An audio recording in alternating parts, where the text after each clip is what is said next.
السلام علیکم، جہاں زیب عباسی ایک نئے یوٹیوب پروگرام کے ساتھ حاضر ہے۔ ناظرین، دو خبریں ہیں جس کے اوپر آج ہم بات کریں گے۔ پہلی خبر یہ ہے کہ آرٹیکل 62(1)(f) یعنی وہ آرٹیکل جس کو استعمال کرتے ہوئے سابق وزیر اعظم میاں محمد نواز شریف کو تاحیات نااہل قرار دے دیا گیا تھا، اس آرٹیکل کے حوالے سے ایک ڈیبیٹ چل رہی ہے پولیٹیشنز کے درمیان، اور ڈیبیٹ کا جو بنیادی پوائنٹ ہے یا بنیادی فوکس ہے وہ یہ ہے کہ یہ طے کیا جائے کہ 62(1)(f) کے تحت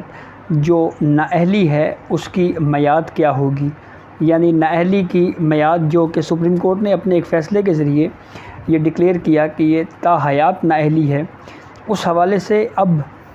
جو سیاستدان ہیں وہ آپس میں مل بیٹھ کے اس حوالے سے مشاورت کر رہے ہیں کہ اگر ہم یہ طے کر لیں کہ 62(1)(f) کے تحت تاحیات نااہلی ہوگی یا 5 سالہ ہوگی یا 1 مرتبہ ہوگی، تو یہ طے کیا جائے کہ اس کی نااہلی کی میعاد کتنی ہوگی، اور دوسرا پھر اس حوالے سے کون سے ایسے موضوعات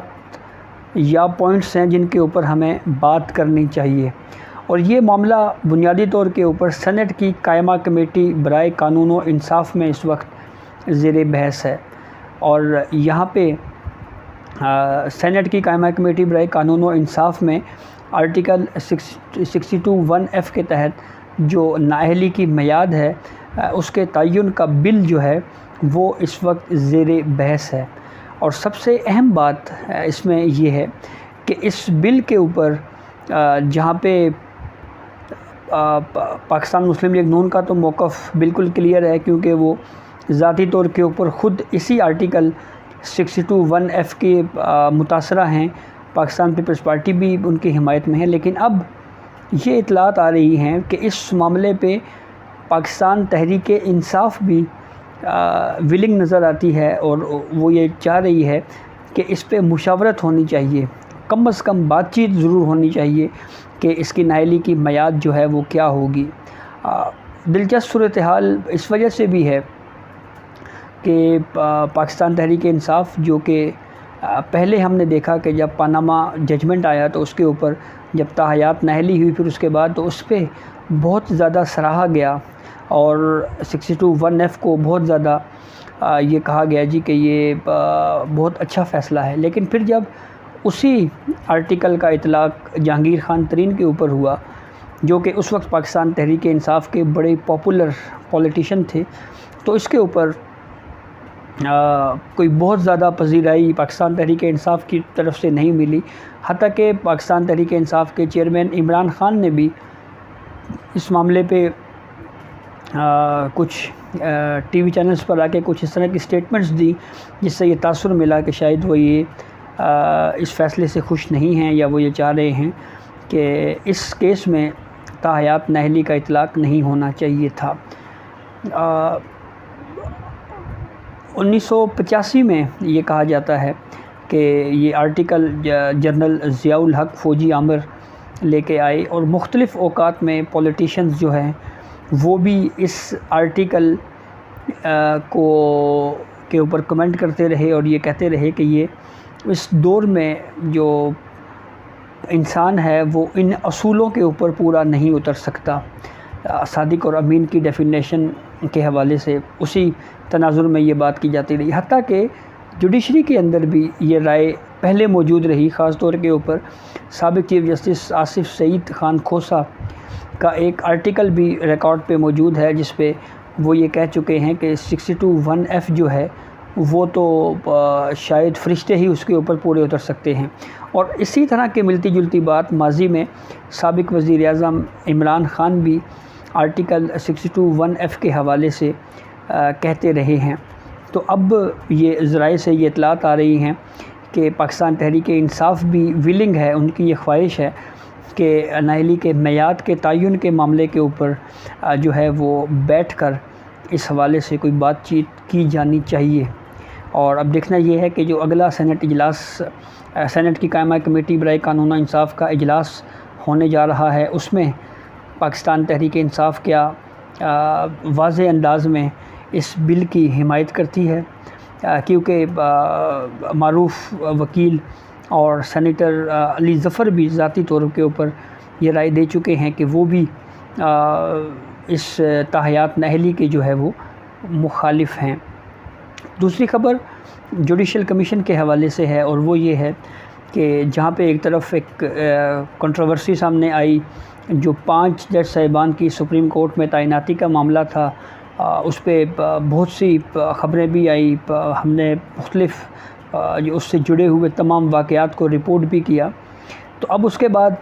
جسٹس سجاد علی شاہ 14 اگست کو ریٹائر ہو رہے ہیں، پھر اس کے بعد جسٹس منصور علی شاہ جوڈیشل کمیشن کے ممبر بن جائیں گے، اور پھر اس کے بعد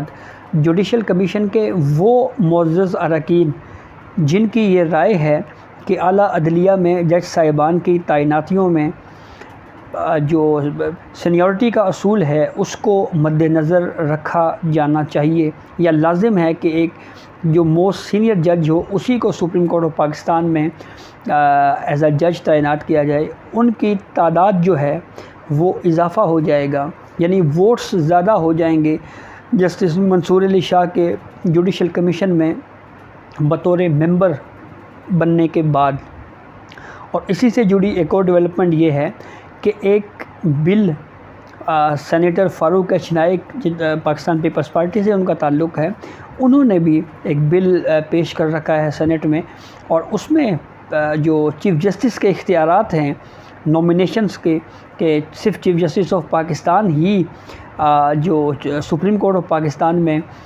کوئی جج ہے اس کو اپوائنٹ کرنے کے لیے نومینیشنز دے سکتے ہیں۔ یہ تو اس حوالے سے اس بل میں یہ کہا گیا ہے کہ یہ اختیار محض چیف جسٹس آف پاکستان کے پاس ہی نہیں رہنا چاہیے، بلکہ یہ اختیار چیف جسٹس آف پاکستان کے علاوہ جو موسٹ سینئر جج صاحبان ہیں، 2 موسٹ سینئر جج صاحبان، اور اس کے علاوہ پاکستان بار کونسل کی رائے بھی اس میں شامل ہونے چاہیے، اور اگر صوبائی معاملہ ہو تو اس میں بھی جو 2 سینئر جج صاحبان ہیں ان کی مشاورت جو ہے وہ ہونی چاہیے، اور اس کے علاوہ ایک ایسا وکیل صوبائی سطح کے اوپر جس کی کم از کم پریکٹس 15 سال تک ہو، اس سے بھی مشاورتی عمل جو ہے وہ اس سے ہونی چاہیے مشاورت۔ تو اب دیکھنا یہ ہے کہ یہ بل کس حد تک اس میں جو اس وقت حکومتی اتحادی جماعت ہے پاکستان پیپلز پارٹی، اس کو کس حد تک اس میں کامیابی ملتی ہے۔ اور ایک اور ڈیولپمنٹ یہ بھی سامنے آ رہی ہے کہ جو بینچ کمپوزیشن ہے، جو جیسے کہ ایک ججمنٹ میں یہ قرار دیا جا چکا ہے سپریم کورٹ آف پاکستان کی طرف سے کہ بینچ کمپوزیشن کا اختیار صرف اور صرف چیف جسٹس آف پاکستان کو ہے، تو اس حوالے سے بھی کہیں پہ کوئی ڈیبیٹس چل رہی ہیں۔ تو بہرحال اب یوں لگتا ہے کہ جیسے اب آہستہ آہستہ تمام چیزوں کے اوپر جو ہے وہ بہت زیادہ کھل کر بات ہونا شروع ہو گئی ہے، جیسے کہ فل کورٹ ریفرنس کی فل کورٹ بینچ تشکیل دینے کا معاملہ آپ کے سامنے ہے کہ پنجاب میں وزیر اعلیٰ کے انتخاب کے معاملہ تھا سپریم کورٹ میں، جو ڈپٹی اسپیکر پنجاب اسمبلی کی رولنگ چیلنج ہوئی، اس کے اوپر پی ڈی ایم یعنی پاکستان ڈیموکریٹک الائنس جو ہے ان کی جانب سے یہ استدعا کی گئی کہ ایک فل کورٹ یعنی تمام ججوں پر مشتمل ایک بینچ تشکیل دیا جائے، وہ بینچ تشکیل نہیں دیا گیا، وہ درخواست رد ہو گئی، اور پھر اس کے بعد پی ڈی ایم اس عدالتی کارروائی سے ہی بائیکاٹ کر گئی۔ تو اب یہ صورتحال کس طرف جاتی ہے، کیا یہ تمام چیزیں آہستہ آہستہ بذریعہ پارلیمنٹ سیٹلڈ ہونے جا رہی ہیں یا نہیں، یہ آنے والا وقت ہی ہمیں بتائے گا۔ تو یہ اب تک کی اپڈیٹ تھی جس سے ہم نے آپ کو آگاہ کیا، بہت شکریہ۔